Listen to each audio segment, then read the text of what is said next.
Yeah, I remember the hype when it got like announced in like, I don't know, like 2015, 2016, like 10 years ago, which is crazy. Everyone was like, this is going to be the coolest, greatest thing ever. What's it about? It was weird. Mads Mikkelsen is in it. Guillermo del Toro's got a baby. What is it? What's it about? And it was like years went by, and then they showed gameplay and it's just delivering packages, and everyone ripped on it. Everyone was like, this sucks. This looks like baloney. I can't swear in the first like minute, so I gotta say other words. And then the game came out and a lot of people hated it and not many people liked it, but there were people that did like it. I was not one of them. I was one of the people that thought it looked stupid, and I was like, that's dumb. Kojima's a hack, because this was before I was a fan. You know, this is back when I was a stupid idiot, when I was 16 years old. But you had a small group, and slowly that group has expanded, and I am now part of that group. I like this game. It's actually pretty good. Hey, you're pretty good. Remember that? Is Death Stranding for everyone? Absolutely not. Everything fell. Most games, believe it or not, aren't for most people. Most games are going to be unappealing to most people. If you're trying to make a game for everyone, it's going to be nothing.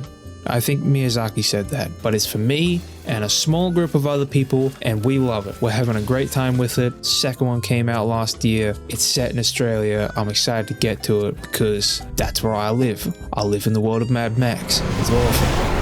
There are 63 trophies in Death Stranding, most of which are pretty easy to obtain, like the 15 story-related trophies unlocked by completing each episode. Many trophies are unlocked by doing very basic things like giving your first like, getting a like from BB, completing an order, cutting a BT's umbilical cord, taking a bath in a hot spring, peeing.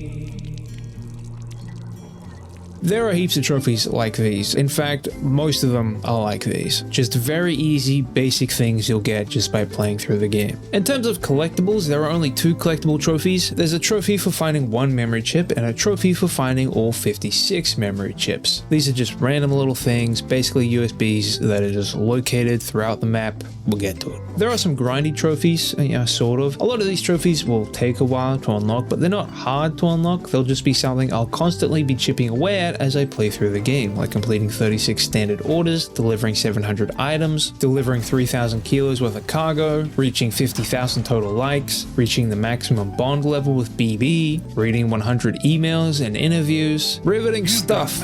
These might take a while to unlock, but as long as I remember to chip away at them as I play through the game, these should come naturally. I shouldn't have to actually grind them out. But don't worry if you thought this game was going to be all sunshine and rainbows, because there are actual trophies that will be kind of annoying. Once again, it's nothing too crazy, but I will have to build at least one of every type of structure and upgrade them all to level 3. I'll have to connect all 39 facilities to the UCA and also reach the maximum connection level of 5 stars with every single facility. What seems like it's going to be one of the grindiest trophies is Homo Faber. To unlock this, I will need to craft every single weapon and piece of equipment in the game. There's like 76 things, I think. Can't remember. Here it is. There are also 2 difficulty related trophies. They aren't very hard, but I will need to play the game on hard to unlock them. You can take on premium deliveries, which are just harder versions of standard deliveries, and if you do a good job, you will get the rank Legend of Legends, which you need to play on hard to even get that rank. And I need to do this a lot. Then there are the 5 online trophies. To unlock these 5 trophies, I will need to shout and get a response back from another player, issue my first supply request, reach Bridge Link grade 1, and donate some equipment or supplies or whatever to another player. These 4 are very simple, very easy, and they take like half a second to do. But the 5th online trophy is quite the grind. I will have to reach grade 60 in all delivery evaluation categories. So when you accept a job, you'll need to take care that you don't damage the goods. This fucking stupid carrier sucks, man. And make sure you deliver all of them and do it in a timely fashion. Depending on how well you do, you will level up your grade, and I will need to reach grade 60 in all 5 categories, which includes Bridge Link, which is why this is an online trophy. But that's about it. There are a lot of trophies I didn't touch on here because they're very simple. One of them's literally for pissing, another one's for listening to music, alright?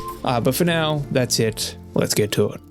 You are Sam Porter Bridges. Well, you start off with just Sam Porter, but then you join Bridges, which is an organization, and then everyone starts calling you Sam Porter Bridges, but then it turns out your name is actually just Sam, and your mum's the president, or she was, and then she dies, and then you have to incinerate her, because in the world of Death Stranding, there was a calamitous event known as the Death Stranding. Who could have seen that coming? which completely ruined everything. Now, the rain makes you old. When people die, they turn into a beached thing, or BT, which are these horrible invisible monsters, and if they grab you, it's game over. Well, not for Sam. Sam is a repatriate, which basically means he's a special boy and he can respawn as well as a few other things. His blood, sweat, piss, and actual shit can be used to kill BTs. He's also played by Norman Reedus, Daryl from The Walking Dead, Boondock Saints. That's about all I can think of off the top of my head. Oh, and of course, Ride with Norman Reedus. Can't forget that one. That feels so fucking cool right now. It's like Ride, Norman Reedus, happening right now. What? What? I will be talking about the story and absolutely butchering its message and themes and especially the lore because this game is confusing for the most part. It's like, it's a lot at first, then you kind of get an understanding of it and then it'll like be like, here's some crazy stuff and you're like, I'm lost again. People say it's really confusing. I mean, it's not the easiest thing to follow, but I mean, if you just pay attention, you should be fine for the most part. You're still probably going to be confused about some things, but that's just Kojima, dog. But if I don't talk about the story, the video will be like 10 minutes long, and I aim for a good 42 to 45 minutes. That's my sweet spot. So if you don't care about me talking about the story, or you don't want spoilers or whatever, there are timestamps, and I'm going to try and put most of the trophies after I finish the game. There's still going to be some sprinkled out, like story stuff and like really inconsequential stuff, but most stuff is going to be after I talk about the story. The beginning of the game is real slow, it's real atmospheric, and there's about an hour's worth of cutscenes. We meet Fragile, played by famous Frenchwoman Leah Seydoux, and in classic French fashion, she eats grubs every single fucking chance she gets. Ew, don't eat the fucking worm. French people, am I right? After this cutscene with Fragile, I got to play for a couple minutes, and I mean like 3. I'm Norman Reedus. Climb up the rock and then fucking jump off. Which led to me getting 2 trophies. Good Samaritan for delivering my first piece of lost cargo, which are just random pieces of cargo you can find strewn about, and if you return them to the right person, you get a couple likes, and it also contributes to the miscellaneous grade. Then the other trophy I got was for completing the prologue. Yeah, I got another trophy. Yeah.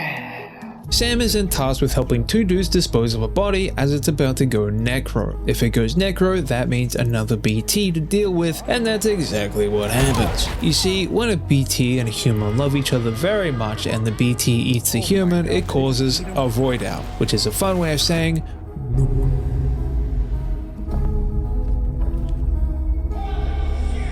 but not before we meet BB, as in my little baby boy. That means beach baby. BBs are babies that when connected to you will allow you to see BTs. Also, I'll get into why like beach is relevant in a second, you know, like beach baby, beach thing. Actually, no, I won't. I don't actually fucking know what beaches are. I think it's like, I don't fucking know, dude. This shit's confusing. Sam wakes up in Capital Knot City.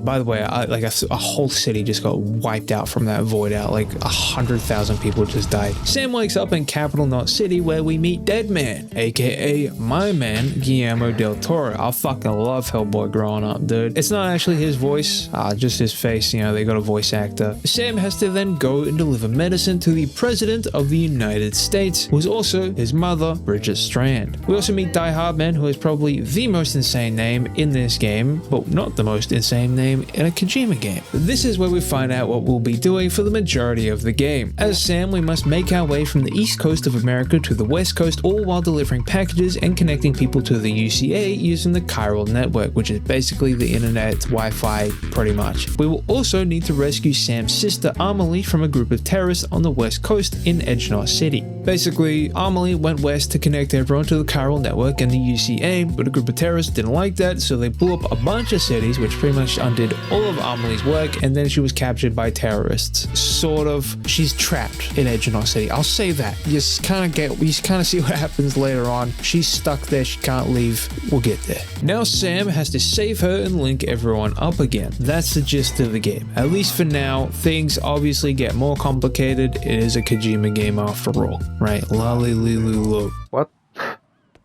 Excuse me? Also, Bridget dies, which means that Sam will need to transport her body to the incinerator before it goes necro. While on my way to the incinerator, I gave my first like, obtaining the like and be like trophy, and then after incinerating the president, I got the Rebuilding America trophy for completing episode 1. For the majority of episode 2, I just went around connecting up all the facilities to the UCA, and along the way, I got quite a few trophies like building bridges, which was just for reaching Bridge Link grade 1. Then immediately after, I got a new day for the UCA UCA for connecting the first facility to the UCA. I also got Prominent Porter for reaching grade 10 in any delivery evaluation category. And finally, I got the trophy Sleep Tight Little BB after soothing BB from crying because I tripped and fell and I squashed the little guy. Oh, fuck. Having connected up all but one of the facilities to the UCA, I only had Port Knot City left to link up, which was all the way on the other side of the map. A little bit too far to walk, especially with my delivery of sperm and eggs. And then I realized that I am Norman Reedus, well known for his hit show, Ride with Norman Reedus. So as Norman Reedus, I too should grab a bike and use it to make the delivery, and that worked right up until I hit BT territory. BTs are attracted to sound, and my bike is loud, so you can put two and two together and figure out how that all went down. Oh, no. Oh, someone died there, I bet. Oh, shit, I'm stuck in the gunk. No, they're eating me. Get off me, creatures. I'm being fucking... Holy shit. Am I dead? What the fuck is going on?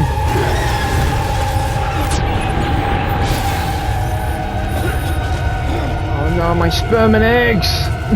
No, not my sperm! I just gotta run. I don't know enough grenades or anything to damage it. Oh!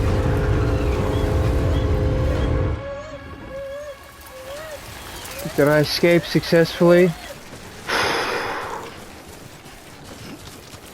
Gotta admit though, that was pretty fucking sick. That was pretty cool. Now that I had delivered my mushed up sperm and eggs, Pizza time. I had to catch a boat to Lake Knot City, but unfortunately those plans were quickly thwarted by Higgs, the main antagonist of the game. Higgs has a whole villain monologue that doesn't really make sense until way later, but he does summon a BT called a Catcher, which I had to fight. Coward pussy, fuck you. And after killing it, I got the Catcher Crusher trophy. And I also got the trophy for beating episode 2. Oh, S rank, we need you.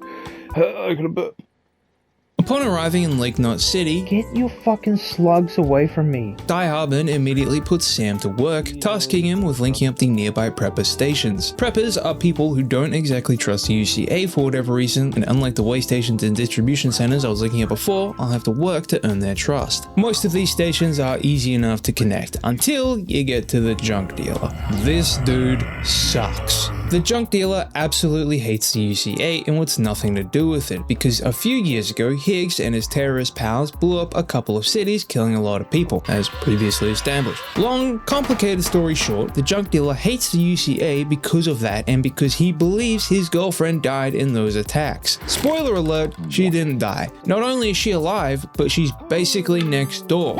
So what I had to do was go all the way through BT territory and pick her up. So then I zipped her up into a bag and crept back through BT town. They reunite and it's all happy days, except it's not, because as you continue playing through the game, you'll occasionally get an email from them. At first, they're really happy about being together again, they even get married, right? But soon, the dealer will realize that he kinda hates the married life, and before you know it, they got divorced and she moved back in with her mother. And if you're wondering how she managed to get through all those BTs, well, she just studied the weather patterns for a couple of days and made a run for it.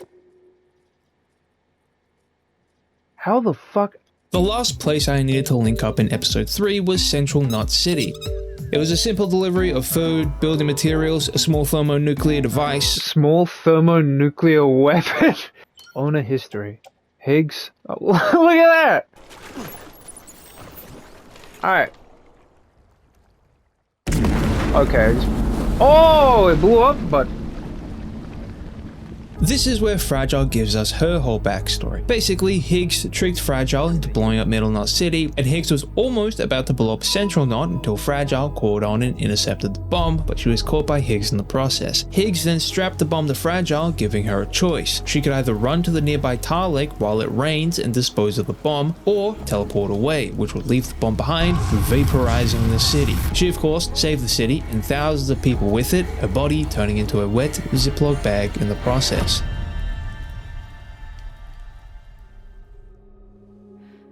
Do you want it? No. Okay, yes, I guess.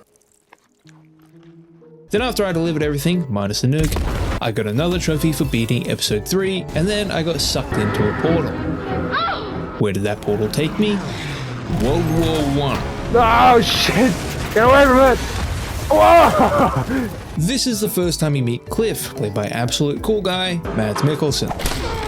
Cliff has shown up previously in visions and dreams. He's got some kind of connection to BB that we don't really know about until way later. Anyway, I just had to shoot Cliff a lot and then I won. I got him? I got a C? Are you kidding me? Upon returning to the real world, Sam calls Mama and tells her about what just happened, where she immediately gaslights him into thinking what just happened wasn't possible.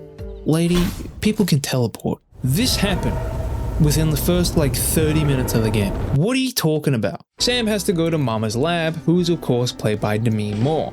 We get her whole backstory. It's really sad and complicated. Don't worry about it. Had a kid died, kid still tied to her as a BT. It's way more complicated than that, but that's the gist for now. The big takeaway from this interaction is that Sam's Cupid, which is the thing he uses to connect everyone, is malfunctioning. But Mama isn't able to fix it on her own, so Sam will have to travel to Mountain Knot City to get a new one. Traveling to Mountain Knot was easy enough, for the most part. No fucking god, are you kidding me? Why did you trip? Once I arrived at Mountain Knot, I was immediately and quite rudely kicked out. He's not a fan of Ride with Norman Reedus. This is Lochner, as in Lochner Monster. She's actually Mama's twin sister, this time played by Margaret Qualley. Lochner and Mama have a pretty strained relationship, and we can't have that. This is Death Stranding. This whole game is about building connections, becoming friends with everyone. I had to go all the way back to Mama, where she gave me the rundown on why the two of them don't exactly talk anymore. Mama ain't got no eggs, and Lochner's got a bum you. But through the power of science, Mama was able to carry a child for Lochner. Then a terrorist attack happened, she got pinned under some rubble, and the kid croaked. Mama felt really bad about it, and since she also couldn't physically leave the BT child anyway, she's been stuck in her lab for the past year, never contacting Lochner to tell her what happened. Well, that changes today, because Mama has developed a technology that allows Sam to cut a BT's umbilical cord, and what better way to test it out than to cut the cord connecting Mama and her kid. Oh, I actually have to do it? Oh, that's fucked up. Alright. Now I had to reunite Mama and Lochner in Mountain Knot City. At least that was the plan until Hicks showed up again, and this time he's got a lion. I already had to fight that thing, it's no biggie. Alright, get it back up. Hoo! Oh! I didn't have to kill this one, so I just ran away from it. Call me a bitch all you want, but I'm a delivery man, okay? Not a super soldier. And I will walk 500 miles, and I will walk 500 more just to be the man who walked 1,000 miles to fall down at your door. Come on, Mama. Returning to Mountain Knot, where I delivered Mama to Lochner, the reunited sisters have a nice little moment before Mama dies. She's dead? How'd she die? Sort of. I mean, I think Mama and Lochner's consciousness, mesh together, I think. I'm not entirely sure. It kind of reminds me of that one movie, though. It's kind of like that, This is a good joke. And that's the end of episode 5. I got a C? Oh, that sucks. BB has been having issues, which is just an excuse for Deadman to take BB away and leave Sam alone without him for this episode. We also get Death Stranding's homoerotic moment. Don't worry, there are more coming up. Oh my god! It's interesting seeing so many ideas from Kojima's previous work continue in this game, like two dudes touching hogs, and the idea of a character you trust not actually being that trustworthy. In this case, it's Die Hardman. Who could have guessed the guy with the evil skull mask and the name Die Hardman might actually be a bad guy? Die Hardman can't be trusted, and my baby boy is gone for now. So what do? Deliver more packages and link up the surrounding prepper stations with my fixed up Cupid, of course. What else am I fucking gonna do? Go for a race? No, it's coming later. Nothing crazy happened for a while, but I did get the trophy Rest in Pieces for cutting a BT's umbilical cord, even though I couldn't see it because I'm just that fucking good, mate. Holy shit, I did it! After linking up the spiritualist, I got a call from Deadman telling me to come pick him and BB up before a storm hits the mountain. Oh no, don't send me back to World War I.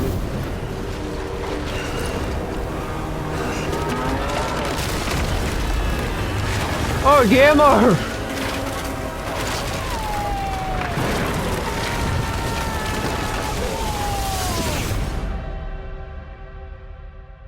Gamma better not die, dude. I'm gonna be real chuffed Luckily, this was another one of those time vortexes, and after completing episode 5, we see Deadman wake up in World War II this time. Oh, this is the trailer! This is the trailer! This was like the first ever trailer where he's got the baby and the... Oh, I remember! Then once I reunited with BB, I had to fight Cliff yet again, and it was exactly the same as before. What the fuck is going on with that guy? It's pretty cool though, you know, I mean, once again, Cliff is like the coolest character I've ever seen in anything ever. You know, it's fucking Mads Mikkelsen. On a scale of 9 to 10 cool, he's like 11 already, right? The fucking skeletons coming out of the ground, that's fucking sick. It's so cool, I love it. BB. Deadman gave Lou back to me, that's his name now by the way, it's Lou, and then went into his backstory monologue. Breaking it down to the bare essentials, Deadman is called Deadman because he is made of dead men. He wasn't born, he was created. He even says, in his own words, that he is Frankenstein's monster. What are the fucking chances of that, dude? Artificial. What are the chances of that? I now had to travel to Hartman's lab with Mama's corpse because for whatever reason she shows no signs of going necro and Hartman wants to figure out why. At all. He's got a fucked up looking kid.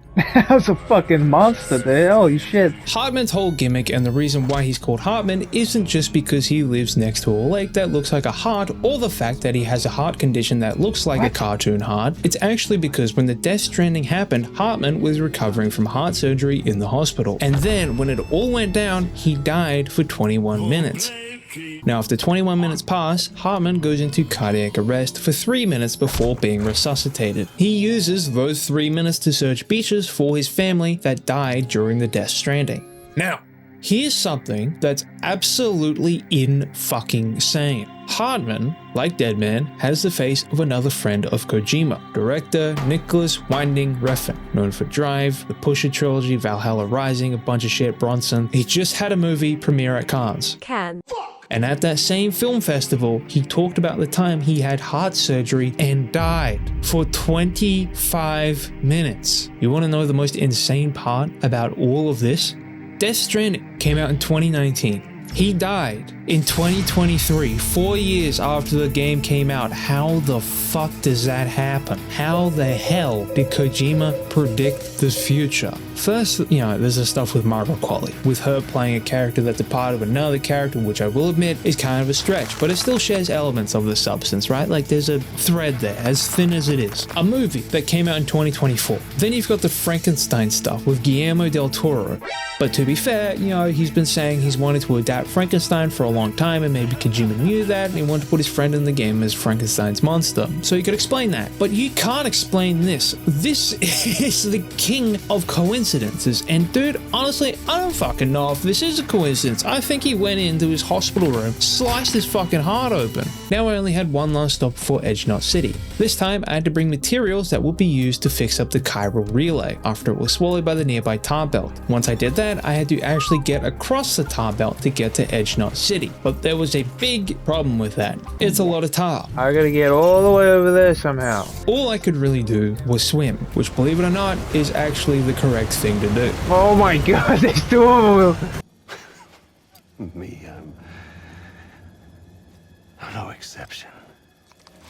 Oh, ew, dude. Here I was, Edge Knot City. All I had to do was trek through what remained of the city and link up the final distro center. Oh shit, there's a BB in there. But this is a Kojima game, and things are not as they seem. I have been bamboozled because Higgs actually wanted me to connect everyone together so that he could use Amelie to cause the last Death Stranding. How's she gonna do that? Well, as it turns out, Amelie is an extinction entity, which basically means she has the power to wipe everything out. She is the Death Stranding. There's a lot more to it than that, but give it a minute. It's explained later. Right now, I had to fight that giant BT from the beginning of the game. Okay. Joke's on you, dumbass. I got a rocket launcher, bitch.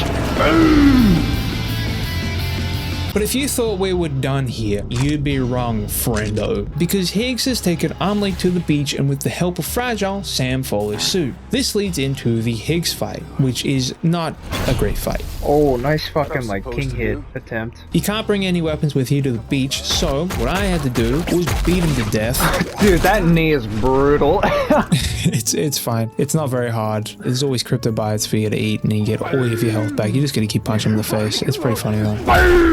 After beating Higgs' second phase, the game turns into Mike Tyson's Punch-Out, and I'm barely exaggerating. This is pretty good. I like it, but I don't have much to say about it. Discombobulate. The particle of God. And just like that, Sam has saved Amelie. Fragile has blown Higgs' brains out, except he's in the second game, so no she didn't, and the final Death Stranding has been prevented. Except this is episode 9, and there are 14 episodes in the game, so then a lot of weird shit happens. Damn it. What is this, man? Am I watching Rocky 3? What the fuck? Suddenly, Die Harmon's on the beach, and he tries to kill Bridget Strand, who's also on the beach now, but then Cliff comes out of the water, and he notices Sam, so that Amelie pushes Sam into the water, where he wakes up back in the real world. Once again, I had to save Amelie by returning to the beach and stopping Cliff, who is actually the person behind the Death Stranding. You think it's Higgs at first, but it turns out it's actually Cliff. But first, I had to run all the way back to Capital Knot City, which is really fucking far. On my journey back to Capital Knot, I had to pass through Lake Knot, and this time another storm had kicked up. We know better than that, and after getting sucked into it, Sam wakes up in Vietnam. Oh, you cheeky fuck. I saw that. I see what he did there. You know the drill. Run through the jungle, fight Cliff, give him a hug, then wake up somewhere else entirely. Then, I clip-clop my way through the fucking rest of the fucking whatever, who cares. I've had to fight a whale. That was neat. That was cool. Fragile teleports Sam to Amelie's beach, where we get lots and lots and lots of exposition. Time to quickly recap all of it. Poorly.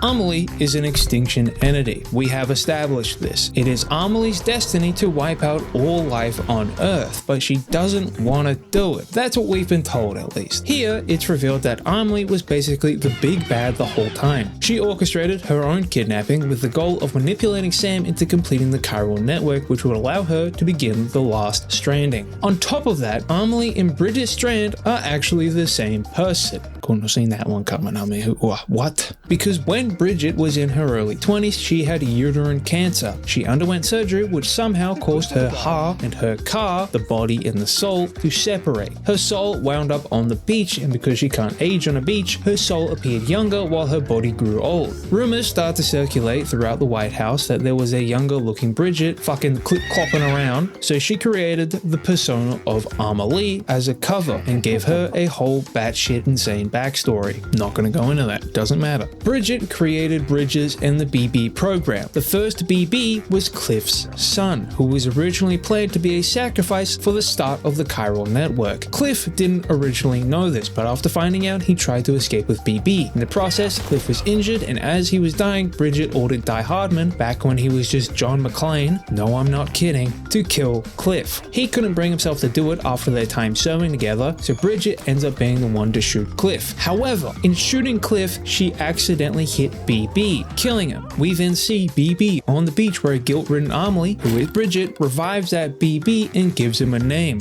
Sam.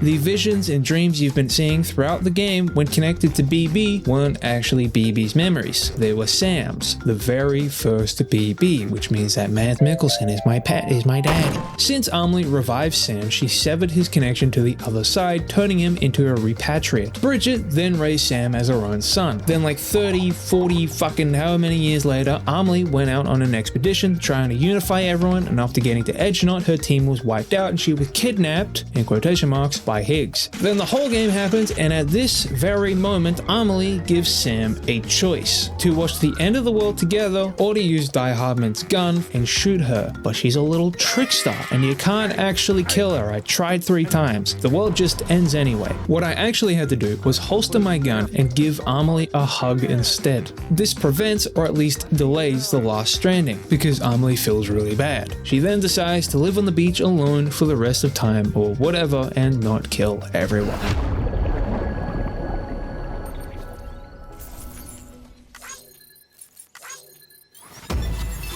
Stop the Last Stranding. I only got 130 likes from that. Are you fucking kidding me? I've got more likes for delivering a chess fucking board, dude.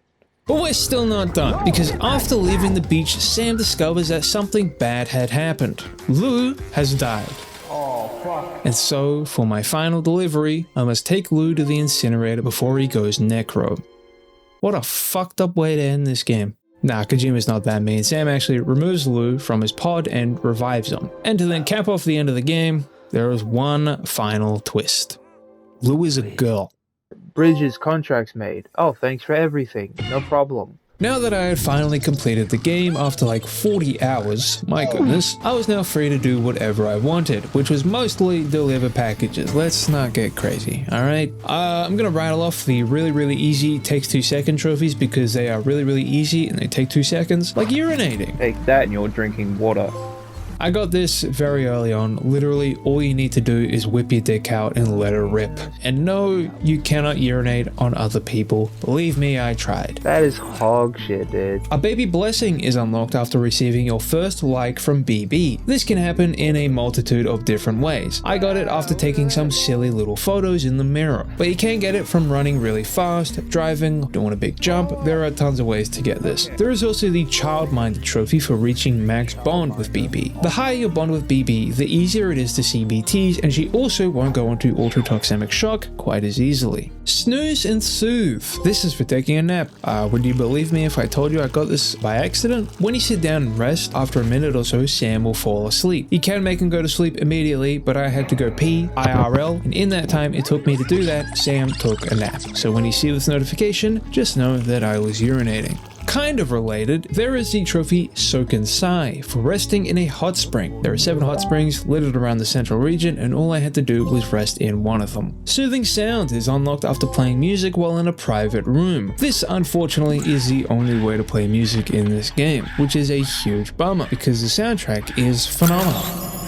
There is a little bit of customization in Death Stranding. You can customize certain aspects of Sam's appearance, vehicles, even BB's tank, and you can even customize some of the structures you build out in the world.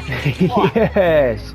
And the first time you unlock something to customize with, you unlock the trophy, the Custom Kid. Then there is Boots, our reporter's best friend, for swapping out a pair of boots because they wear down over time and every so often you'll need to craft a new pair. And if you don't, you get a really fucking gnarly cutscene. Dude! Oh, goddamn. Oh! Then finally, there is Chiral Crafter, which you get by recycling some chiral crystals, which you can just pick up throughout the world. They also drop from BTs after you kill them. This is a fun, well, I mean, it's alright. I mean, it's like the only trophy where you have to do a specific thing. Instead of being a delivery man, you're a bin man. What the fuck are they called? What are they called? Recycling man, trash man, bin man, garbage man. Holy shit, how did I forget that? Public service. This trophy can be acquired by taking out the junk dealer's trash, and I ain't talking about him or his girlfriend as much as I'd like to. Hey, oh, up, bang. Next to the junk dealer's house is a lot of chiral contaminated scrap, and all I had to do was take it down to the nearby tar lake and throw it in. Boom! No, that was actually something useful. Oh, fuck me. Yeah, look at that public service portal.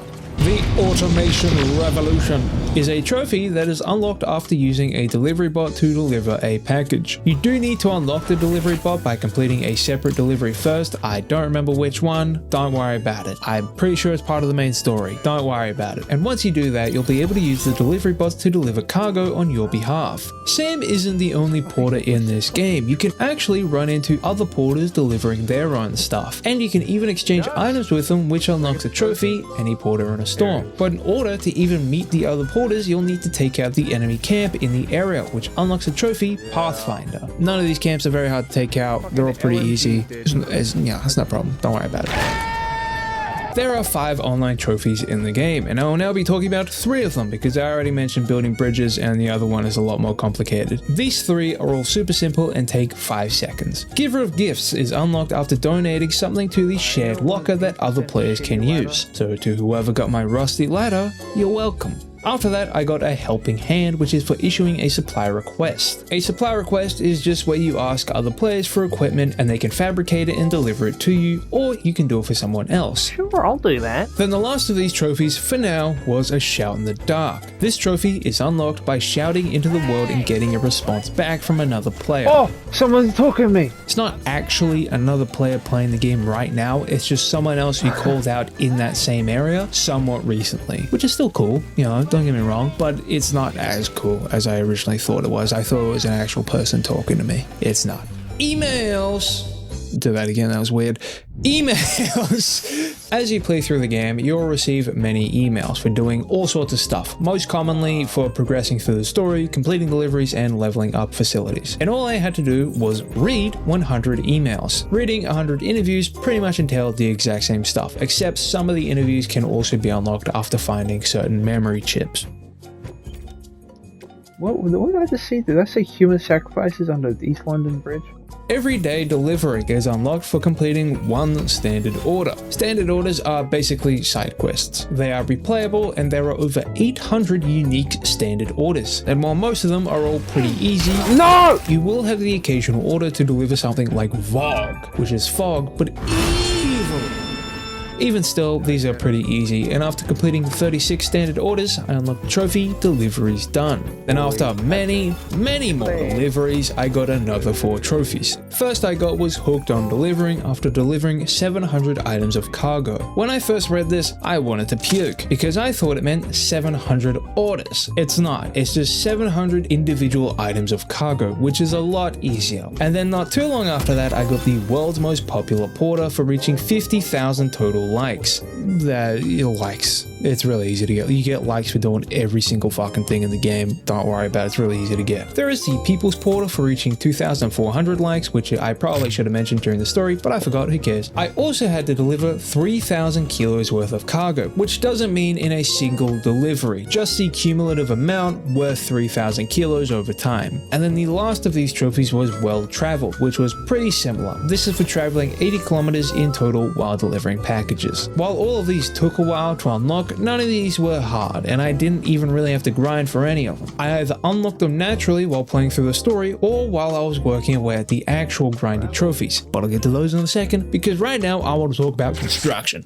One of the key gameplay features of Death Stranding is the ability to build structures to help make traversing this hostile world just that little bit easier for you and your fellow porters. That's right, you can build structures for other players and they for you. To unlock the trophies Master Builder and Trailblazer, I had to build one of every type of structure and upgrade all 13 structures to level 3. For Master Builder, I had to put down a sign, build a ladder, place down a climbing anchor, use a PCC to build a post box, a watchtower, a generator, a bridge, a timefall shelter, a zip line, a safe house, a cargo catapult, a jump ramp, and finally a chiral bridge. And also a road. So one of the things you gotta build for Master Builder is any part of the roads, you know, because they're in chunks and all that, so you're just gonna build one chunk of road. It's really easy. For Trailblazer, all you gotta do is just upgrade all the PCC structures, so not the ladder, not the climbing anchor, not a sign, and not any part of the road. But everything else you gotta upgrade to level 3, which, you know, isn't that hard, but it takes a while, and it costs a lot of materials. Then, I forgot to mention earlier, but one of the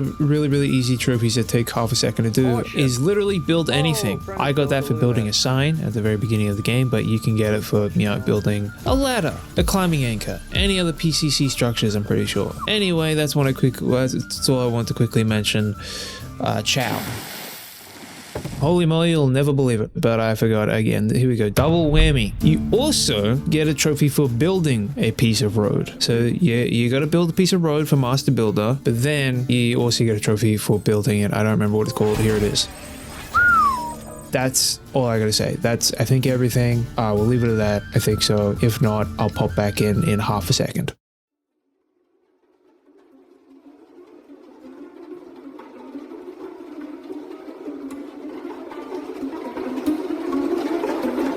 Believe it or not, despite living in a post-apocalyptic society, some people still need to get their Tsar, as in pizza. And one of these people is Peter Englert. Multiple times throughout the game, he will order a pizza and you will have to run all the way across the map to deliver it to him. Now, why would Peter Englert do that? Why would he do such a dick move? Order a pizza from the other side of the map, you can just get it here. There's a Domino's next to your house. Why don't you just get the Domino's next to your house? Why do you get the Domino's in Istanbul?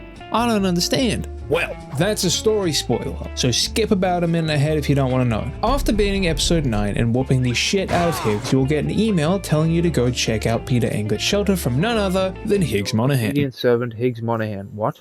Turns out Higgs has been the one ordering pizza deliberately to mess with Sam. At least I got a trophy for it, so hey, bronze. I took a photo of me while I was sleeping. Collectibles. Love those, especially when they suck and don't give you anything good. Death Stranding is alright when it comes to this. You don't get anything that cool, but you do get knowledge. Tom Holland? There are 56 memory chips hidden throughout the game world, and most of them are in easy to reach places. Sometimes they'll just be on the ground outside of a distro station or in an old building, but sometimes a memory chip will be in a poison crevice filled with fog, and you'll need an oxygen mask to get in and out. Or you can just raw dog it like a champ. Something important to note is that many of them only spawn in after progressing through the story or by reading an email you have to first unlock, so you can't just head to the location and get the chip. First you'll have to level up the paleontologist to level 5 and then he'll send you an email and then the thing spawns. As far as collectibles go, these are alright. I didn't mind these, and collectibles are usually one of my least favorite parts of completing games because most of the time it sucks. Rarely you'll get a game that's like shoot 5 medallions and get a cool gun. Most of the time it's like pick up 1 million grains of sand, here's a shirt that says you're a fucking idiot. Oh, fountain of knowledge. I only needed 6 more trophies before I had the platinum, and those were in Sam We Trust for connecting all facilities to the UCA, Best Beloved for reaching the max connection level with all facilities, Great Deliverer for reaching grade 60 in all delivery evaluation categories, Birth of a Legend for completing 10 unique premium deliveries in each order category with a rating of Legend of Legends or higher, Growth of a Legend, which is the same thing but I have to complete 20 unique deliveries, and then finally there is Homo Faber for fabricating every single item in the game. Which is a lot of shit, you know that, right? I was gonna have to deliver a lot of packages, which meant I was gonna have to do a lot of walking, but I didn't want to do a lot of walking because it's gonna take for fucking ever, dude. Holy shit.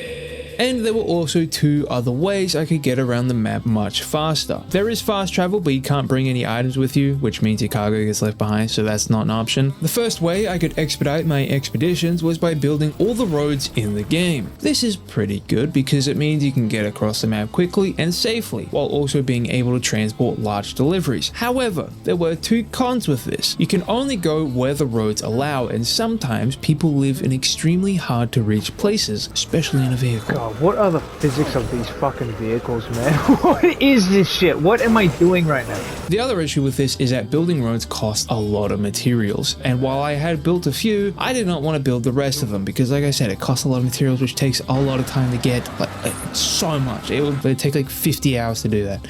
Probably not. Plus, I had a mostly better idea anyway. My plan was to build a whole zipline network connecting every distro center and prepper shelter on the map. The ziplines have a range of 300 meters, 350 if you upgrade them to level 2. I wouldn't always upgrade them, sometimes I would, sometimes I wouldn't, depends. Using this method, I could get pretty much as close to a facility as I wanted. But of course, this wasn't perfect because building a zipline uses up 500 bandwidth, and there's only so much bandwidth for you to use. But each time you level up a facility, you get more bandwidth, and the maximum is about 40,000. So I couldn't always place my ziplines in the perfect spot. A lot of the time, I had to place them in spots that connected to other players' ziplines, which would save me some bandwidth, but at the cost of efficiency, right? It would take a little bit longer to get to the place. And now, with my constructed zipline network that took, holy shit, way too fucking long, I was ready to get the final 6 trophies. Turns out you don't need to connect every single facility / prepper shelter during the main story. Some of them are completely optional and even kind of hidden away. The only shelters I had left to connect were the Ludens fan and the musician in the eastern region. And then in the central region I had the collector, novelist son, veteran porter, and first prepper. And yes, as I imagine some of you have noticed, many of these are real people. The Otter's a member of the Weasel family.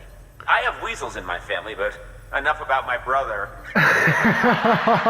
In order to connect someone to the UCA, you need to level up their connection to 2 stars, which is sometimes easier said than done. Of course, at the end of the day, all you've got to do is deliver packages to them, and the more likes that the delivery is worth, the more they'll level up. But when you first meet some of these preppers, they'll have maybe 2 or 3 deliveries that give you barely any likes. Are you pulling my dick, bro? At least once you join them to the UCA, new deliveries become available, which makes leveling them all up to level 5 much quicker. But finally, after many hours and many deliveries, I finally unlocked In Sam We Trust. Oh! And I had almost unlocked Best Beloved. Almost. Why didn't I? I was very confused after reaching 5 stars with the Veteran Porter. Clearly, I had missed someone at some point and I didn't know who. And then I saw it. Oh! Oh, the fucking pizza man. Fucking Peter Engler. I had completely forgotten that he was a prepper, and so I had to do the last 3 pizza deliveries. The only one that was kind of annoying was the champagne one, because you have to hold the champagne, you can't put it on your back or in a carrier or anything, which meant I couldn't use my zip lines or even a vehicle, so I just had to run. Like fucking Forrest Gump again. God damn, that was far, dude. Once I had delivered the final pizza pie, I finally got the Best Beloved trophy. Oh! Best Beloved, look at that. Next up are Birth of a Legend and Growth of a Legend. These are basically the exact same thing, except one takes longer than the other, so I'm going to focus on Growth of a Legend. To unlock this trophy, I had to complete 20 unique premium deliveries with a rank of Legend of Legends. Maybe it's just me, but the wording is a little bit confusing, at first at least. You don't have to complete 20 deliveries, you have to complete 80 of them. Oh my god.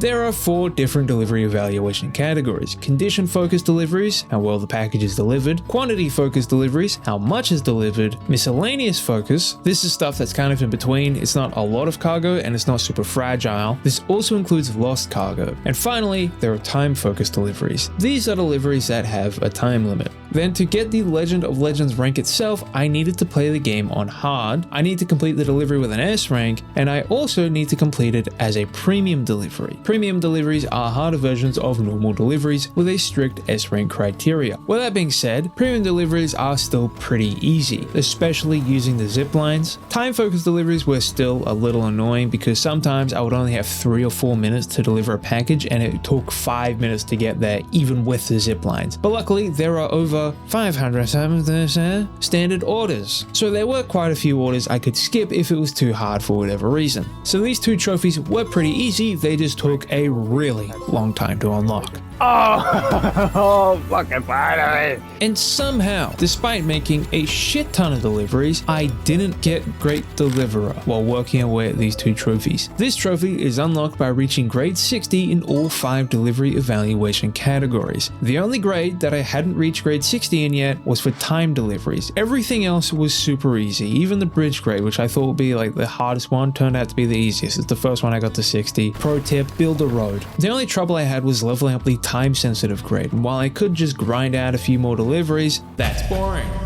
With the release of the Death Stranding Director's Cut, which is what I played, one of the many things they added to the game was a racetrack. After completing a race, it levels up the time-sensitive grade just a little bit. So after grinding this out for around 20 minutes, I finally hit grade 60 and got the Great Deliverer trophy. Yeah! To be honest, in hindsight, I probably should have just done a few deliveries. It would have been way faster. Oh fuck, dude, that barely leveled up.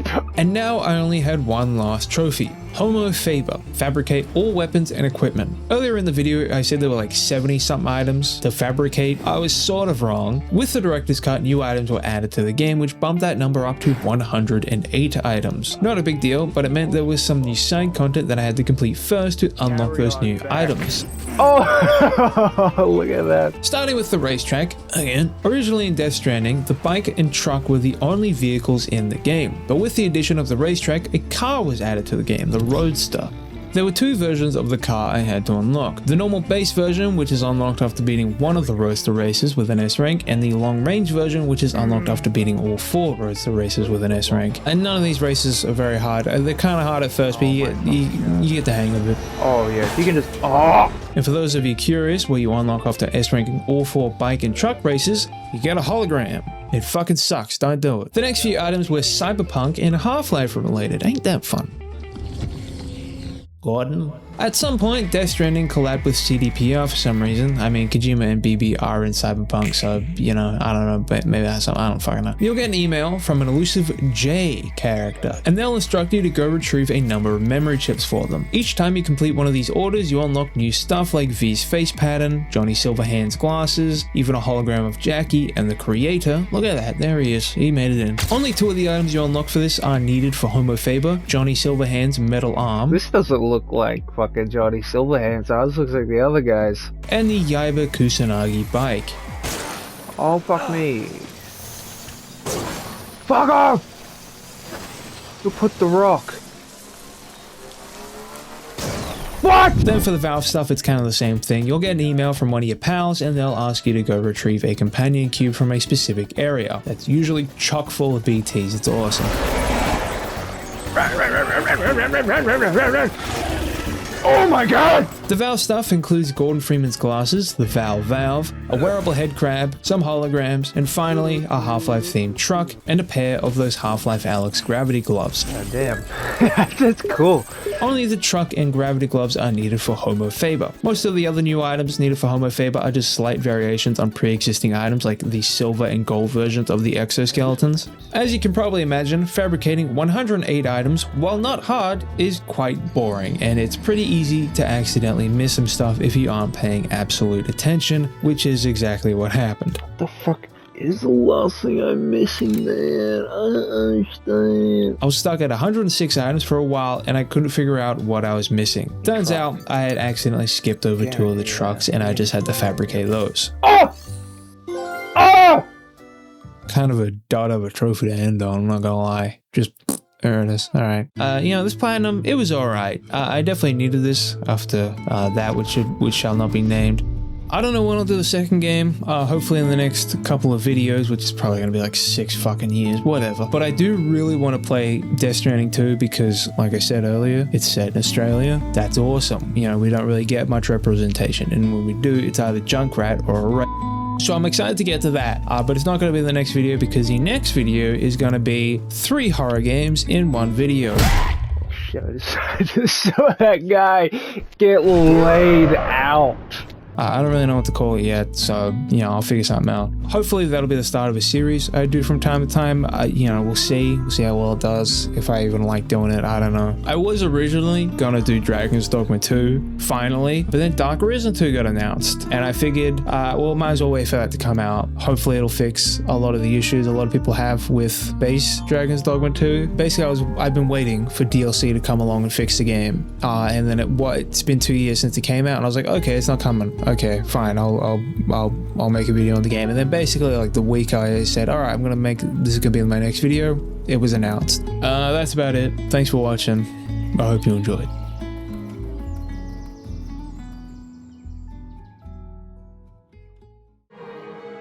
Like Mario and Princess Peach. Fuck off, shut up.